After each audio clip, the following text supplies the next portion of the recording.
Hello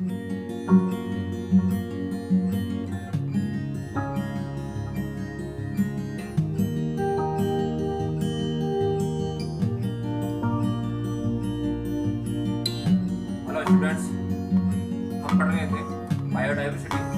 आज हम पढ़ रहे हैं बायोडाइवर्सिटी का सेकंड पार्ट। बायोडाइवर्सिटी यानी जो है जैव विविधता। जैव विविधता किन कारणों से होती है, जैव विविधता कहते किसे, अलग अलग प्रकार के जो डेफिनेशंस है वो हमने पिछले लेक्चर के अंदर दे दी थी।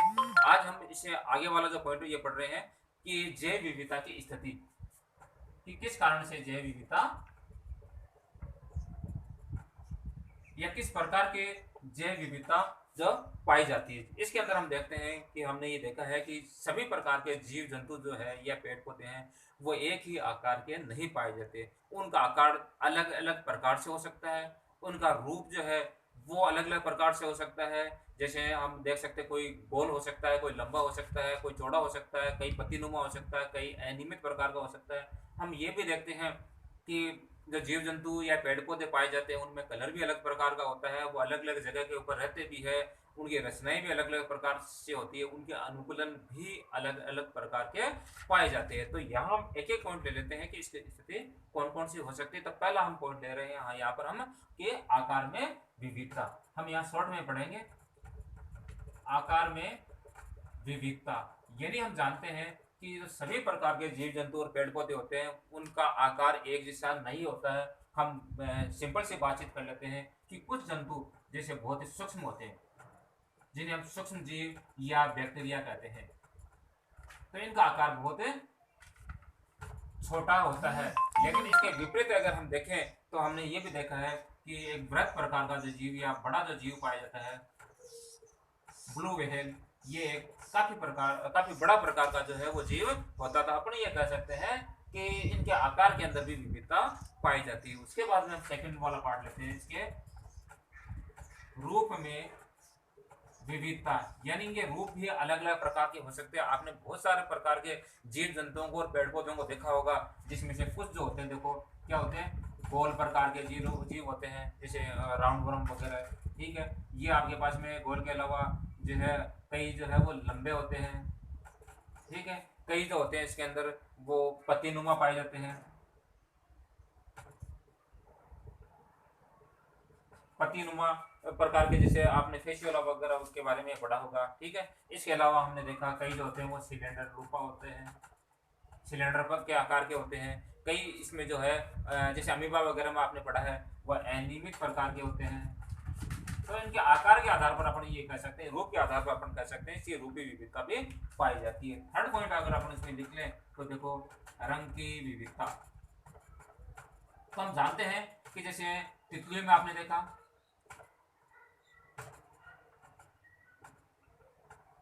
तितलियों व अन्य पक्षियों के अंदर, अन्य पक्षियों में, और इसके अलावा आपने देखा होगा पादपों के अंदर भी देखा होगा, पादपों के अंदर जो पुष्प होते हैं वो अलग अलग प्रकार के अलग अलग कलर के होते हैं। तो पादपों के पुष्प, तो इनके अंदर भी क्या पाई जाती है, विविधता पाई जाती है। फोर्थ पॉइंट अपन लेते हैं आवास में विविधता। आवास में विविधता, तो क्या आप देखते हो कि सभी प्रकार के जो जीव जंतु है या पेड़ पौधे वो एक ही प्रकार के आवास में पाए जाते हैं, बल्कि नहीं, अलग अलग प्रकार के आवास में पाए जाते हैं। जैसे हम यहाँ इसको दो भागों में बांट लेते हैं, एक हम बांट लेते हैं इसको जलीय में, और आपके पास दूसरा जो होता है वो है स्थलीय के अंदर।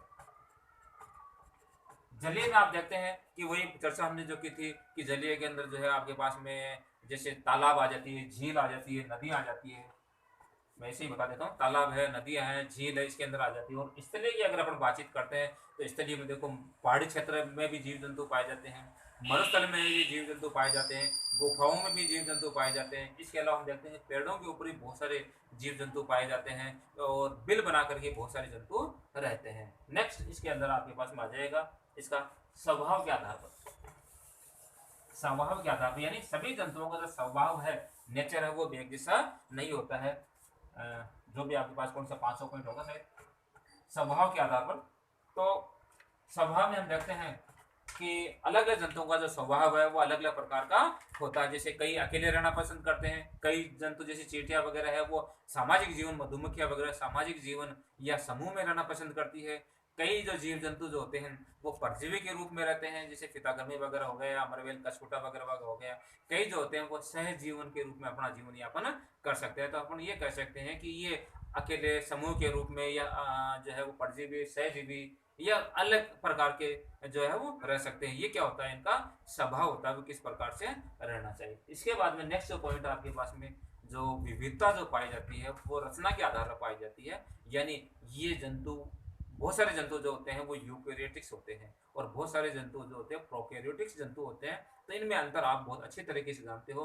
ये रचना के आधार पर इसमें जंतु के अंदर जो है वो विविधता पाई जाती है। इसके बाद में हम देखते हैं फिजियोलॉजिकल प्रक्रियाएं, जो प्रोसीजर होती है, यानी कार्य की प्रक्रियाओं में विभिन्नताएं। तो सभी जंतु जो है उनकी फिजियोलॉजिकल जो प्रोसीजर है वो एक जैसी नहीं होती है। जैसे सभी जंतुओं के अंदर जब श्वसन एक प्रकार से नहीं हो पाता है, कई जो है गिल्स से करते हैं, कई फेफड़ों से करते हैं। अलग अलग प्रकार के जंतुओं में अलग अलग प्रकार का श्वसन पाया जाता है। इसी प्रकार से हम पोषण की बातचीत करें कि विभिन्न प्रकार के जो जंतु होते हैं उनमें पोषण भी अलग अलग प्रकार का होता है, उत्सर्जन भी अलग अलग प्रकार का होता है। सभी जंतु एक ही प्रकार से जनन नहीं करते, बल्कि जनन भी जो होता है वो कुछ अलग प्रकार के जंतुओं के अंदर अलग अलग प्रकार का रिप्रोडक्शन से पाया जाता है। लोकोमेशन से गमन जो है वो अलग अलग प्रकार के जंतु अलग अलग प्रकार से करते हैं। जैसे अमीबा अलग प्रकार से करता है, हम अलग प्रकार से करते हैं, अन्य रेप्टाइल्स वो अलग प्रकार से करते हैं। इसके अलावा जो है फिजियोलॉजिकल जो प्रोसेस के अंदर है वो इनकी संवेदनशीलता आ जाती है। तो हम ये कह सकते हैं कि अलग अलग प्रकार के जंतुओं में जो है वो अलग अलग प्रकार की विविधता पाई जाती है उनकी स्थिति के आधार पर। नेक्स्ट पॉइंट जो है हम पढ़ेंगे कि ये विविधता क्यों उत्पन्न हो जाती है। यानी पॉइंट अपना जो रहेगा वह है जैव विविधताओं के पैटर्न्स, या किस कारण से जंतुओं में जैव विविधता पाई जाती है। नेक्स्ट पॉइंट अपना है विभिन्न प्रकार के अनुकूलन। तो यहाँ पर दो प्रकार के अनुकूलन बताए गए। एच एफ ऑसबॉर्न 1896 ने उन्होंने अपने आधार पर दो प्रकार के अनुकूलनों का यहाँ वर्णन किया है। एक अनुकूलन है समावि रूप अनुकूलन। समावि रूप अनुकूलन का मतलब ये होता है कि जैसे समुद्र जल के अंदर पाए जाने वाले या एक ही प्रकार के वातावरण में पाए जाने वाले कई कशेरुक जो होते हैं वो उसी प्रकार के वातावरण में, जैसे हम समुद्र के अंदर पाए जाने वाले जीव जंतुओं के बारे में बातचीत करते हैं, तो वहां पर तैरने के लिए उनका जो शरीर कुछ विशेष प्रकार के अनुकूलित होना जरूरी है।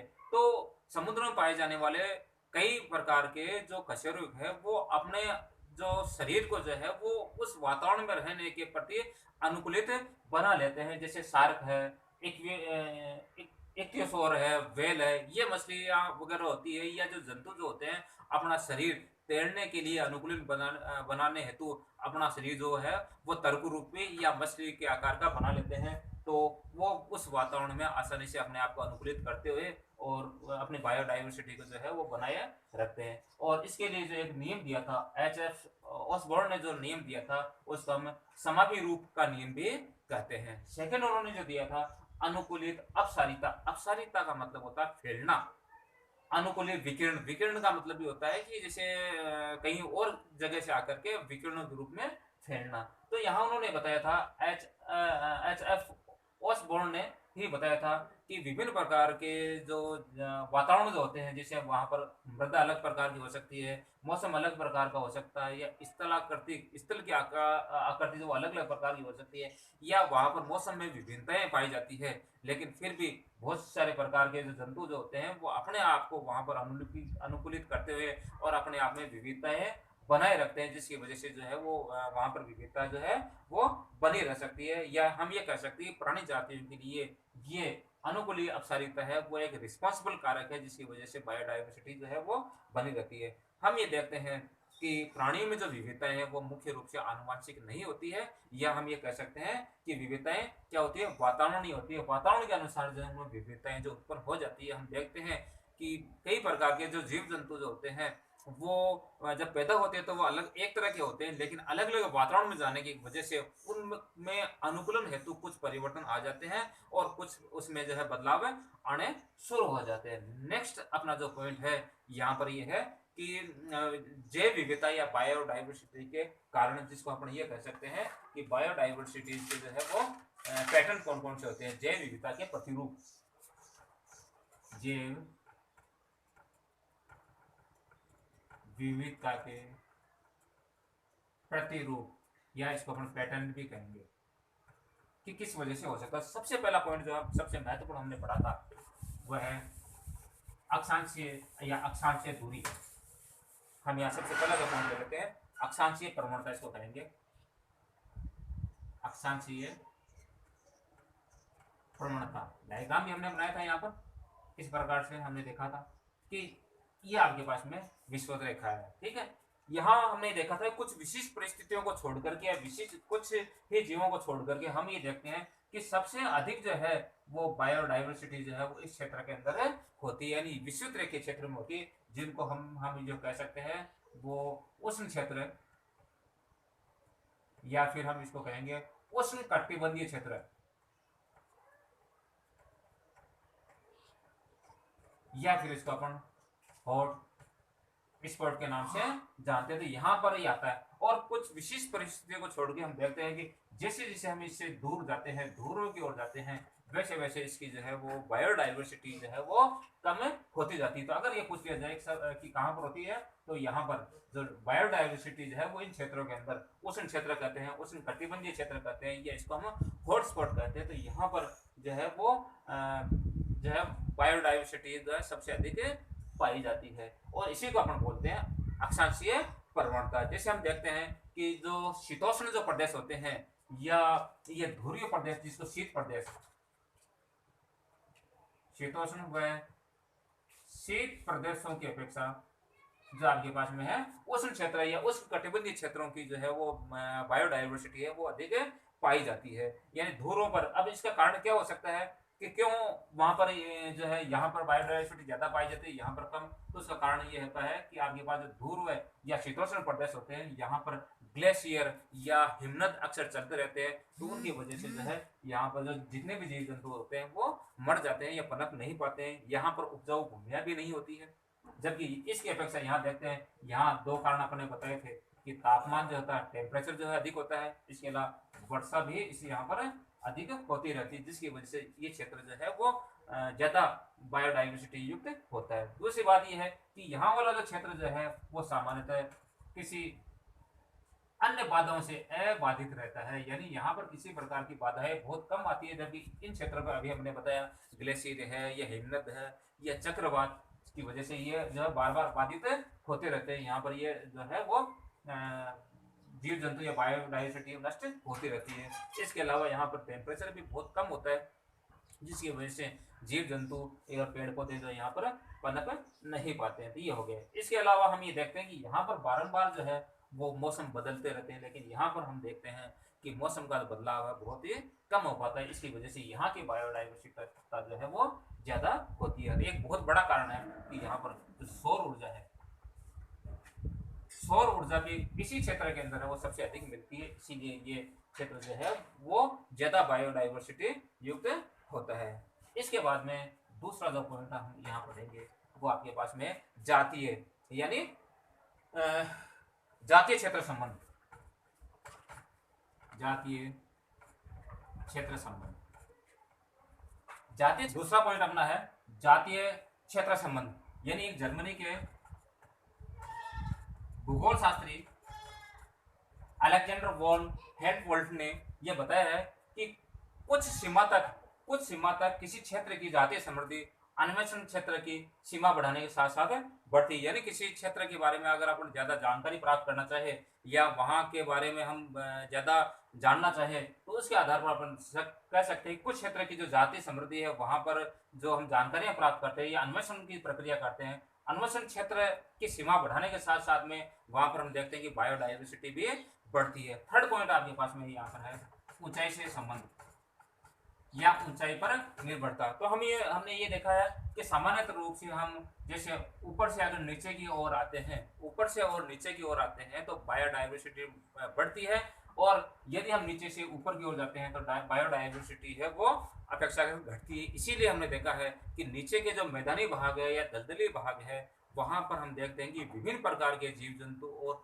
पेड़ पौधे और सूक्ष्म जीव और बड़े जीव जंतु पाए जाते हैं, लेकिन हम देखते हैं जैसे जैसे पहाड़ों के ऊपर जाते हैं, चाहे आप हिमालय की बातचीत करें या अन्य किसी पहाड़ियों की बातचीत करें, वहाँ पर सीमित मात्रा में जीव जंतु और पेड़ पौधे पाए जाएंगे। तो हम ये कह सकते हैं कि ऊंचाई भी एक मुख्य कारण है कि जो है वो बायोडाइवर्सिटी ऊंचाई के ऊपर भी डिपेंडेंट करती है।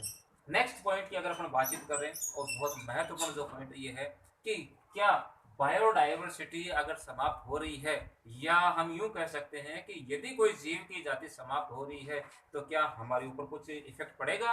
तो निश्चित रूप से एक वैज्ञानिक हुए हैं, यहाँ अपन बातचीत करते हैं, एक वैज्ञानिक हुए हैं जो Stanford, Eric von Paul Eric Link, Paul Eric Hock. Next point अपना है जैव विविधता की क्षति के कारण, यानी ऐसे कौन से कारण हैं जिनकी वजह से जैव विविधता या बायोडाइवर्सिटी है वो लगभग लगभग और समाप्त होने की ओर है, या उनमें जो किसी प्रकार की कमी आती जा रही है। तो इनमें हम देखते हैं कि बहुत सारे ऐसे कारण हैं जो मानव जनित है, और कुछ ऐसे कारण भी है जो प्राकृतिक रूप से हैं। तो हम प्राकृतिक रूप से और मानव जनित दोनों प्रकार के बारे में हम यहाँ चर्चा करेंगे।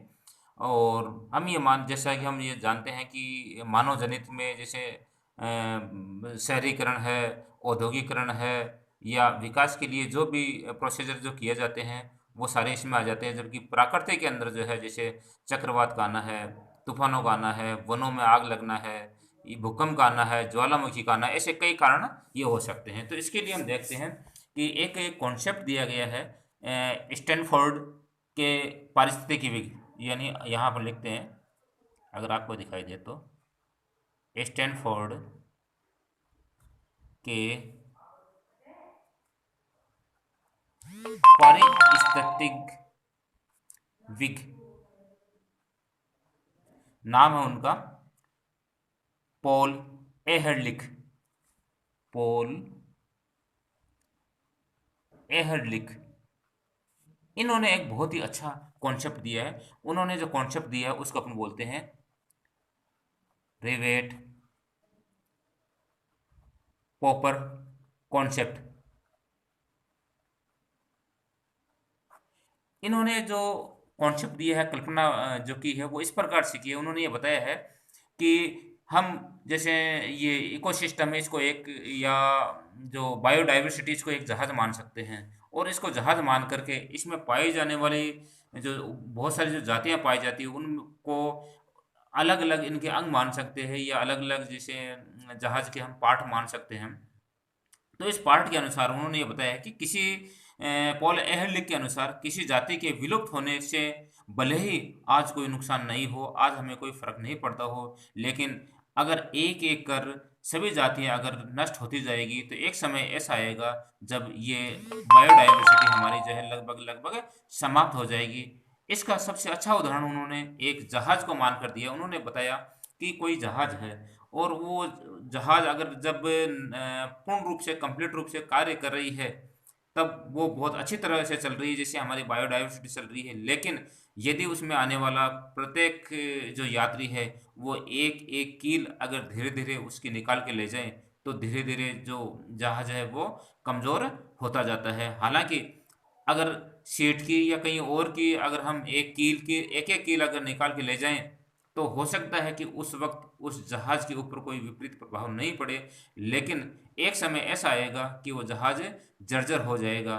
और दूसरी बात ये है कि अगर वो जो हम कील निकाल रहे हैं वो कौन से स्थान की निकाल रहे हैं, यदि वही कील हम जो प्रत्येक यात्री जो है वो उस सीट की न निकाल के अगर पंखों के निकाल ले तो हो सकता है प्रारंभिक स्थिति में ही वो जहाज है वो जो है वो क्षतिग्रस्त होने की स्थिति में पहुंच जाए। तो इसीलिए उन्होंने जो है प्रत्येक कील को एक एक जातियां माना था, जातियों के बारे में माना है कि जैसे एक एक कील जो है वो हम ले जाते जा रहे हैं, वैसे ही यदि एक एक जातियां समाप्त हो रही है तो धीरे धीरे हमारी बायोडाइवर्सिटी है वो भी समाप्त हो जा रही है। तो ये जो कॉन्सेप्ट है वो रिवेट पॉपर कॉन्सेप्ट जो है वो पॉल एहरलिख ने जो है दिया था। अब यदि हम यहाँ देखते हैं कि जैव विविधता की शक्ति के क्या क्या कारण हो सकते हैं, उनके नुकसान के क्या क्या कारण हो सकते हैं।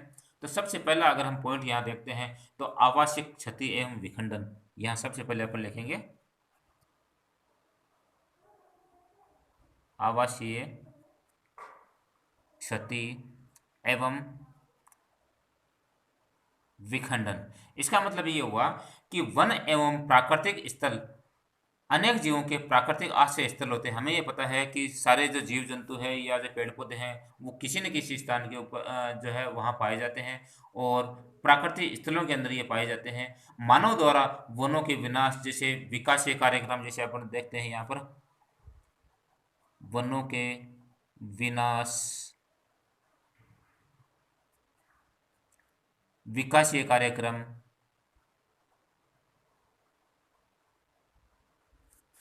विकासीय कार्यक्रम, वनोन्मूलन यानी वनों को नष्ट करना, प्रदूषण, स्वच्छता साफ सफाई के लिए अगर हम वनों का जो है वो काटते हैं, झूमिंग कृषि जिसको हम झूम कृषि के नाम से जानते हैं, ये आप जानते हैं कि झूमिंग कृषि का मतलब अलग अलग स्थानों पर वनों को साफ करते हुए और अलग अलग स्थानों पर जो है वो कृषि करना वनों को काट करके। अतिदोहन वह कृषि कार्य हेतु, कृषि कार्य हेतु जीवों के प्राकृतिक आवास, जीवों के प्राकृतिक आवास नष्ट होते जा रहे हैं। तो ऐसा होने से क्या होता है कि जो है वो जंगल वगैरह नष्ट होते जाएंगे, जंगल वगैरह नष्ट होते जाएंगे तो जैव विविधता या वहाँ पाए जाने वाले जो पेड़ पौधे हैं या जीव जंतु है वो भी धीरे धीरे वहाँ से समाप्त होते जाएंगे। यदि हम इसका सबसे अच्छा एग्जाम्पल अगर ले तो अमेजन के वर्षा वनों को ले सकते हैं, जहाँ जिसको हम जो है वो पृथ्वी का फेफड़ा कहते हैं। तो अमेजन के वर्षा वन, तो अमेजन के वर्षा वनों में भी आजकल जो है हम जो सोयाबीन जिसे ये मानते हैं, सोयाबीन की कृषि, सोयाबीन उगाने के लिए वह चारागाहों हेतु हम इन्हें साफ कर रहे हैं। तो उन इसकी वजह से वहाँ की डाइवर्सिटी भी है, बायोडाइवर्सिटी है, वो भी इफेक्टिव हो रही है। सेकेंड पॉइंट इसमें आ जाता है आपके पास में, इसमें आपके पास में अतिदोहन। अतिदोहन का मतलब ये होता है, अतिदोहन का मतलब ये होता है आवश्यकता से अधिक,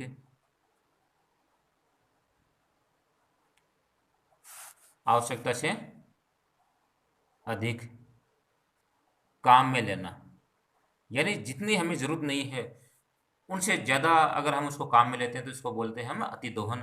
तो भोजन व आवास हेतु अतिदोहन हम किस चीज़ के लिए कर रहे हैं, पेड़ पौधों का और ये वनों का, ये इसके लिए हम कर रहे हैं भोजन व आवास हेतु, भोजन व आवास हेतु हम पेड़ पौधों को काट रहे हैं, और इसके साथ साथ में प्राकृतिक संपदा को जो है वो हम अतिदोहन करते आ रहे हैं, आवश्यकता से अधिक उनको काम में लेते आ रहे हैं, जिसकी वजह से वन है वो धीरे धीरे नष्ट हो रहे हैं। वन धीरे धीरे नष्ट हो रहे हैं तो उसके साथ साथ में वहाँ की बायोडाइवर्सिटी है या जैव विविधता वो भी धीरे धीरे नष्ट हो रही है, जातियाँ नष्ट हो रही है। थर्ड आपके पास में है जो इम्पोर्टेंट पॉइंट है वह है विदेशी जातियों का आक्रमण, विदेशी जातियों का आक्रमण। यानी कुछ जातियां ऐसी है जो यहाँ से नहीं, हमें हमने जो है वो बाहर से किसी न किसी प्रकार से आयातित किए, जो है चाहे जैसे हम ये मानते हैं कि पहले अमेरिका से जो गेहूँ आता था उसके साथ में हमने जो है वो कांग्रेस घास यानी पॉर्थनियम है, लेंटाना कैमरा है, इस प्रकार की जो घासें जो है वो गेहूँ के साथ में आयातित हो गई, और वो इतनी प्रभावशाली थी कि हमारी जो स्थानीय जातियाँ हैं उसको उन्होंने वहाँ से नष्ट कर दिया है। जैसे हम एग्जांपल दीजिए, जैसे नील नदी, हम ये मानते हैं जैसे जब नील नदी की एक मछली है उसका नाम है नाइल पर्च। तो नाइल पर्च को जब पूर्वी अफ्रीका की विक्टोरिया झील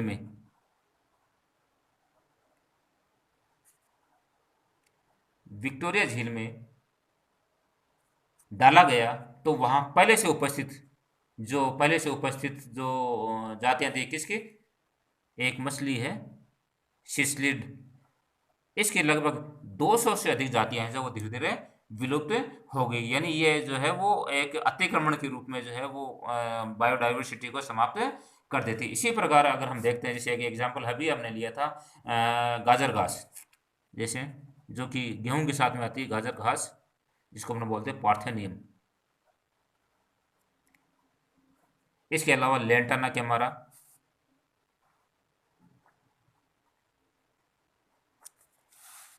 कैमारा, बीजेपी, जैसे अभी हमने लिया था, ये इसी प्रकार की कुछ स्थानीय नाम है, बीजेपी है।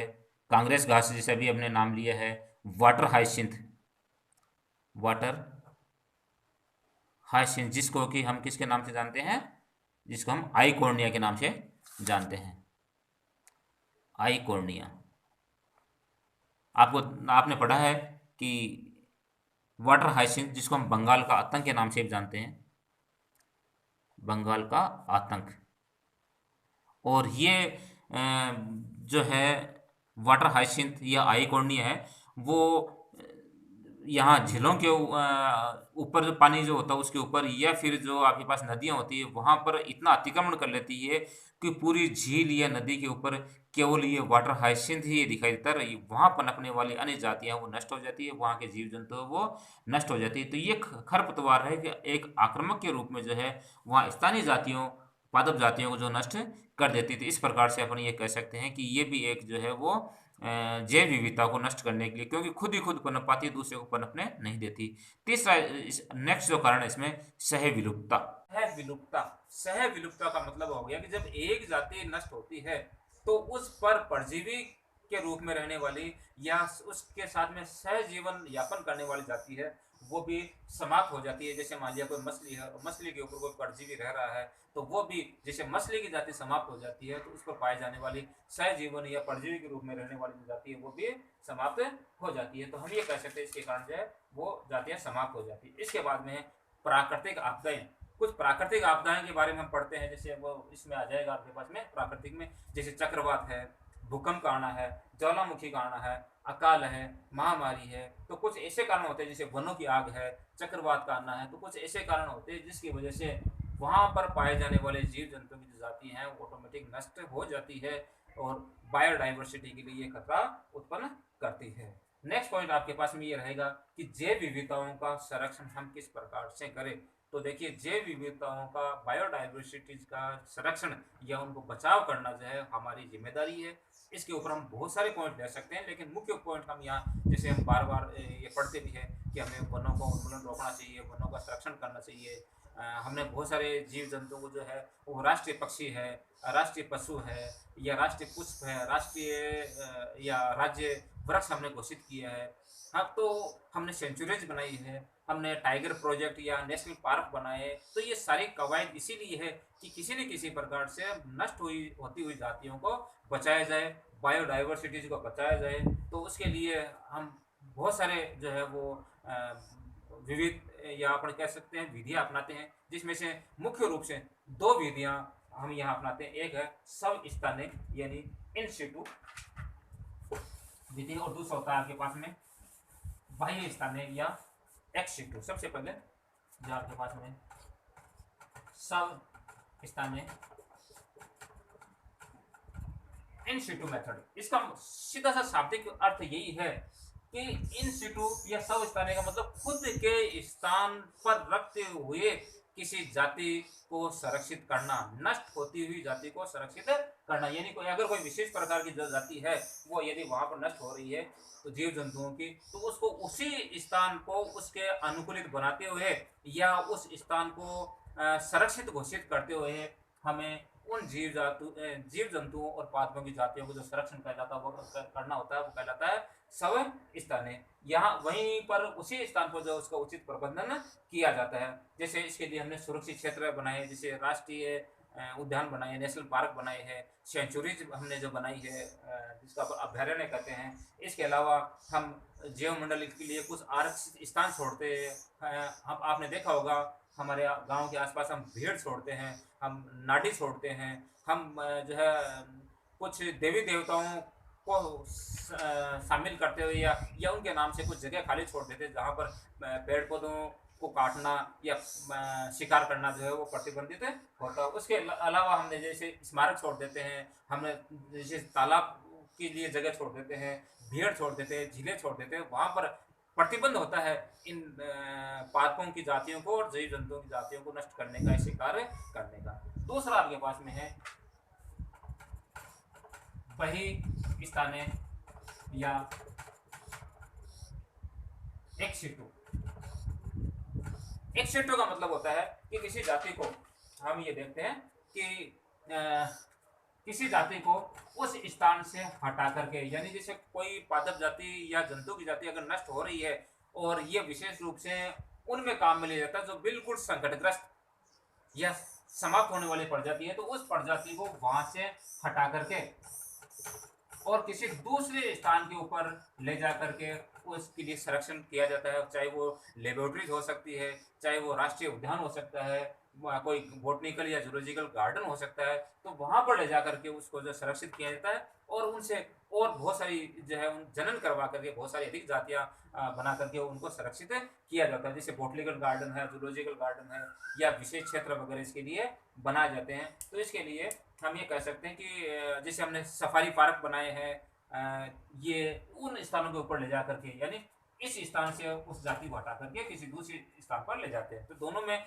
और ये जो पॉइंट है सब स्थानीय और बहिः स्थानीय, ये दोनों अक्सर पूछे जाते हैं। सब स्थानीय का मतलब होता है उसी क्षेत्र के अंदर उस जाति को संरक्षित करना, और एक शेटो का मतलब होता है कि उस स्थान से हटा करके वो उस जाति को किसी अन्य स्थान पर ले जाना जो है वो आपके पास में एक शेटो कहलाता है। या हमने ये देखते हैं कि विशेष रूप से या ये विधि जो होती है विशेष रूप से संकटग्रस्त प्रजाति को जो है वो संरक्षित करने के लिए बनाई जाती है। तो हम ये कह सकते हैं कि बायोडाइवर्सिटी को अगर बचाना है तो इसके लिए हमें पहल करनी होगी, और बायोडाइवर्सिटी है तभी हम, अन्यथा हम भी नहीं है। और जिस दिन बायोडाइवर्सिटी यानी जैव विविधता, जैसे अपने रिवेट पर कॉन्सेप्ट का एग्जाम्पल लिया था, धीरे धीरे अपने ये मान रहे हैं कि आज कौवे समाप्त हो रहे हैं, आज गिद्ध समाप्त हो रहे हैं, आज सांप समाप्त हो रहे हैं, आज खरगोश की कुछ जातियां समाप्त हो रही है। अपने ये मानते हैं, शायद हो सकता है कि आज हमारे ऊपर इसका कोई इफेक्ट न पड़े, लेकिन आने वाले समय के अंदर हमारी जो पीढ़ी आएंगी तो उनके लिए ये बड़ा एक कारण रहेगा। बायोडाइवर्सिटी समाप्त हो जाएगी तो हो सकता है कि आने वाले समय में हमारी सृष्टि भी समाप्त हो जाए। तो हमारी रिस्पॉन्सिबिलिटी है कि हम इस बायोडाइवर्सिटीज को बचाएं, हम संरक्षित कर रहे हैं इसको। इसीलिए हमने ये संरक्षित क्षेत्र छोड़ रखे हैं, हमने प्रतिबंध लगा रखे हैं, हरे पेड़ों को काटने के ऊपर है या शिकार के ऊपर हमने प्रतिबंध लगा रखे हैं। तो ये एक मुख्य रूप से ये कारण हो सकते हैं। जैसा कि मैंने ये बताया है कि अभी तक इतनी अधिक बायोडाइवर्सिटी इतनी अधिक विस्तृत रूप से फैली हुई है कि 70 लाख जातियों में से, जैसे कि बताया गया है कि इस पृथ्वी के ऊपर जो है लगभग 70 लाख तक जातियां पाई जा सकती है, और उसमें से अभी हमने केवल और केवल 15 लाख जातियों को ही हम खोज पाए हैं। अब आप देख लीजिए कितनी जातियां जो अभी तक अज्ञात है, जिनको हमें खोजना और उनका नामकरण करना बाकी है।